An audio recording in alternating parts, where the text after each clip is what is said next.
Like, comment, subscribe. Ring the bell. All right, let's see. We are picking up here in Forest City, North Carolina, grabbing a load of rear ends for Peterbilts and taking them over to Denton, Texas, at the Peterbilt factory over there. Oh, if this load don't cancel, I'll tell you what, guys, dealing with brokers is some bull shit. What do you think, Melissa? She agrees. She never agrees with me. I could say the sky's blue and she'll say it's pink just not to agree with me. It is pink. Yesterday we had 2 loads canceled. One after we sat in the door for about 2-3 hours. I'll go shut that Which I'm worried about this happening on this load. Them come out, oh, wait, we ain't got no product. They came out and said, well, we don't have product, so, go ahead and get out of here. Yeah. And then the load after that we picked up, canceled. When we got there, they're like, no, this load's been picked up an hour ago, so it was double brokered. What I think had happened is it was an expedited load, and when they dispatched it to us, I'm like, there ain't no way we're going to get there on time. We're going to be about 15-20 minutes late if there's no traffic. She goes, fine, I'll let them know. So she let them know, and then within about a half hour, I said, nope, we're going to be an hour or so late. I go, the freeway's closed, yada, yada, yada. Bada bing, bada bang, bada boom, boom, boom.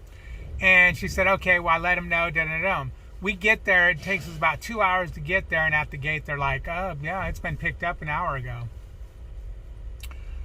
I did get a tow new on both those loads, so it's truck ordered, not used. But nothing, it pays your fuel and your truck payment. That's it. I mean, it doesn't even buy you a hamburger. A lot of this happens with brokers. Maybe not where the load gets canceled, but with brokered loads, I should say. But all this bidding. Okay, they're offering this load for $2,500. All right, I'll take it. Well, there's somebody else that's offered $2,400 to do it. Do you want to put an offer in? All right, how about $2,350? Or if we do it for $2,400, would you, do we have better scores to where you guys would? Oh no, 22. It's like, you know what? I ain't doing it for no less than this. So I don't know. And then I miss, even if they're gonna take the, loads offering $3,500, and you say I'll take that load. Sometimes by the time you email them saying, yeah, we'll take that load, they'll come, oh, the load's gone already. It's just frustrating. It's, especially when you get a good load, like this load going to Denton. I really wanted this load. One, it's keeping us down south. We just missed the storm that passed through.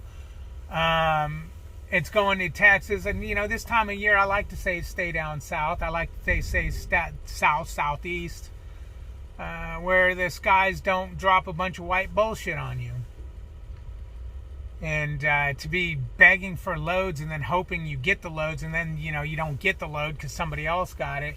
It's frustrating, especially with the rates being as low as they are.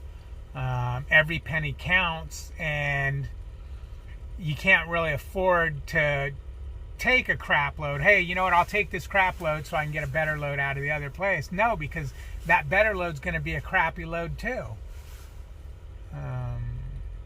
Yeah, it's tough, man. It's tough. Figured I'd just let you know what kind of fun we're having over here at the old dry van spot market division. I know the rates in reefer are going to be doing something, because I just got a notification that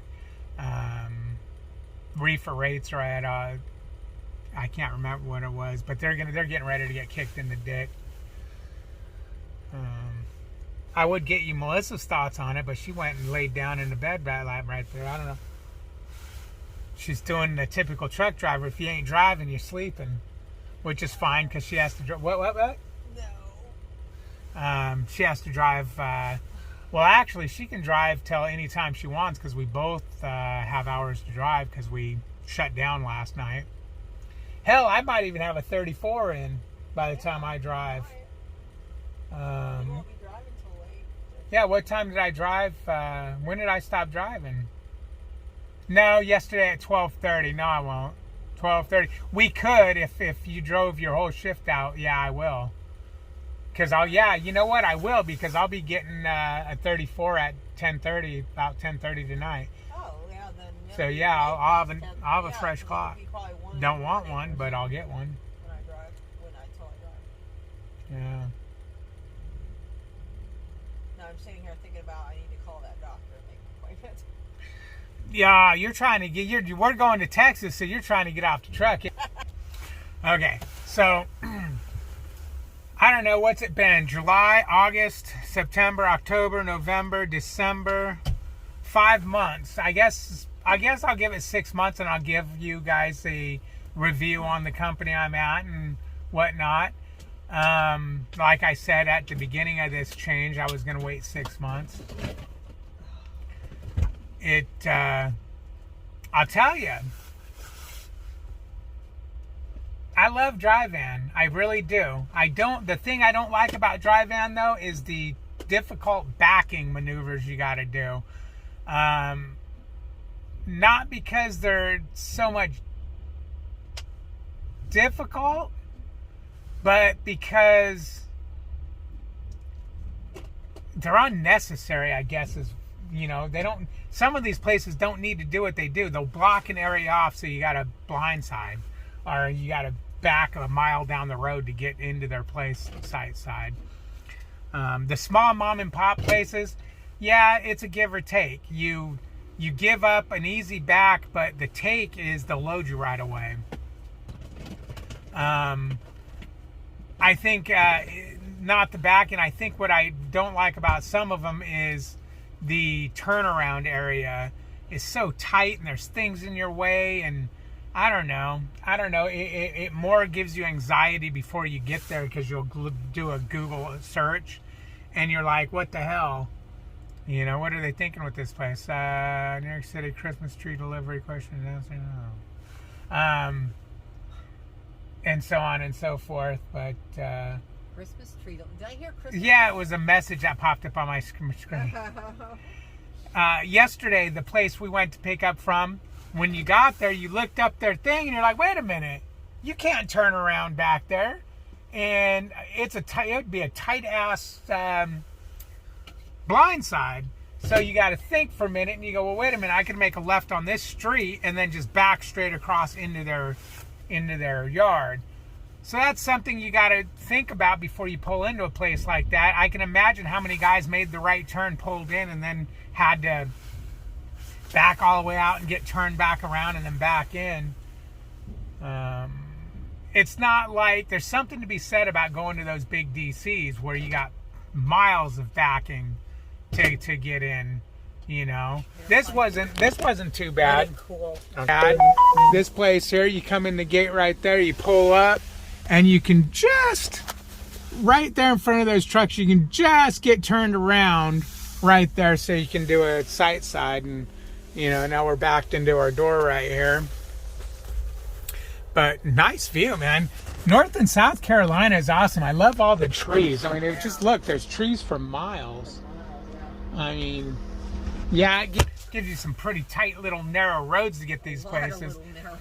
I was awake when we came here this time. Melissa drove us here once at night, at like 9 o'clock at night, and it was dark. And I'm thinking she must have been like, what the frig? Where are we going, into hell? Driving that little road at night. Freaked out with those roads as you do. You tend to get more freaked out about those little roads. Yeah, and reason why, and this is what I always tell her, and whether she admits it or not, she's done it. Done what? I'm driving and I run into a problem. I have to figure out what to do to get us out of that problem. She's driving and she runs into a problem, and she goes, what do you do, babe? David. Yeah, but you know what? David! Fix this! This was a little road coming here. What problem are we going to run into? Well, very easy. You can miss your there. Turn, and then you have nowhere to turn around for miles and miles. Really good. When I'm driving by myself like that and you're sleeping, I'm one of those. I'll turn my hazards on and go slow so I don't miss nothing. I hope so, because you missed the turn today. I did. I probably did last time too. That was lame. She turned into the into the turn lane right before this. What they have on this road is you've got a turn lane before the intersection that is just a U-turn. and then if you go, then you can make your left turn. So no big deal. You just got to pull out. But there's a lot of places that I notice in Dry Van that are off these little teeny tiny cow paths and little teeny tiny small. Make a phone call. Did you turn the heater off? Yeah. Okay, good. I turned the fan on because it's hot back there. Okay. You know, they're in these little teeny tiny towns, which is kind of cool. It's kind of cool to see. I mean, you don't see a lot of this when you're working at those big DCs and whatnot. So there's pluses and there's minuses. I'll tell you what, though. I asked my company I'm working for, hey, do you guys got something that's contracted or so on and so forth? Because I'm really, really getting sick of this, the way these loads are coming to us. Wait, and then we get one, and then it cancels, and then we wait, get one, nope, somebody else got it, and all this. So they actually came back with a couple of offers that were just ridiculous.